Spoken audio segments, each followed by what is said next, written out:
Bulletin spécial. Le malheur continue de s'acharner sur nos pauvres millionnaires québécois. Après Luc Poirier qui disait que le Québec devait lui manger dans la main, c'est au tour au joaillier Julien Médusa de dire que la serveuse aurait dû lui manger les bijoux de famille. Les autres influenceurs étaient pétrifiés de stupeur d'entendre Julien Médusa tenir des propos dignes de l'âge de pierre, ce qui a envenimé la situation. Son party en bateau a tombé à l'eau, ce qui a fait couler beaucoup d'encre. Questionné sur le sujet, Julien Médusa a déclaré « Je tiens profondément à m'excuser pour les propos que j'ai tenus alors que nous avons oublié de fermer la caméra. En réalité, je donnais des conseils à la serveuse sur comment frotter le plancher.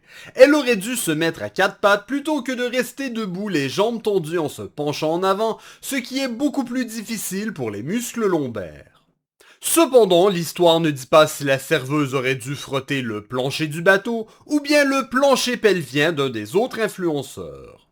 Les propos de Julien Médusa sont à l'image de son gros tatouage tribal, c'est-à-dire digne des années 90 et complètement démodé.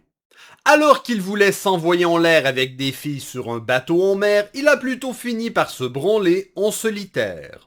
Après le scandale des influenceurs en avion et maintenant celui des influenceurs en bateau, les paris sont maintenant ouverts à savoir quel mode de transport les influenceurs vont sélectionner la prochaine fois qu'ils veulent collectivement se faire humilier.